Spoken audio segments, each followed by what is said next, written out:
दिल्लीमध्ये संसद परिसरातील आंदोलनामध्ये जखमी झालेल्या दिल्ली पोलिसांच्या कुटुंबियांनी पत्रकार परिषद घेतली। वडील जखमी झाले, त्यांची वर्दी रक्ताने लाल झाली। आंदोलनामध्ये गुंड होते असा आरोप पोलीस कुटुंबियांनी केलाय। खासदारांनी संसदेमध्ये आवाज उठवावा अशी मागणीही पोलीस कुटुंबियांनी केली आहे।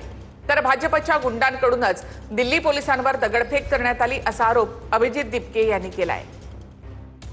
रात को 10 बजे के करीब पापा के कलीग्स उन्हें घर लेके आए और उनकी यूनिफॉर्म पूरी खून से लाल थी। उन्हें ऐसे देख के हमारे लिए बहुत पेनफुल था। उनके सर पे 4 टाँके आए हुए थे, जो कि छोटी मोटी चोट नहीं थी। उसके अगले दिन ही जब मुझे पता चला कि जिन लोगों ने मेरे फादर पे अटैक किया था वो लोग सुप्रीम कोर्ट जा रहे हैं अपना क्राइम वर्कशॉप करने।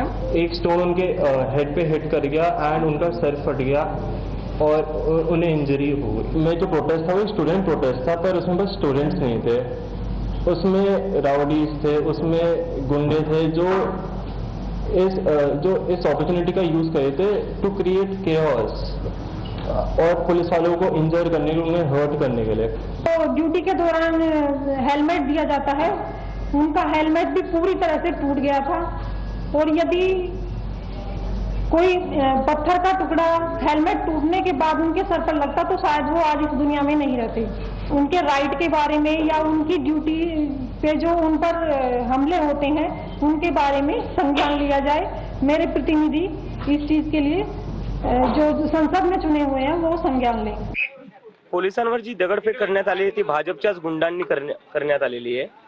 भाजपच्याच गुंडांनी केलेली आहे। मी आंदोलन ज्या दिवशी सुरू झालं त्याच्या पहिल्या दिवसापासून म्हणत होतो की बीजेपीचे गुंड या आंदोलनात पाठवण्यात येतील आणि जे अशा प्रकारच्या गोष्टी करतील आणि त्याचा आरोप आमच्यावर लावण्यात येतील।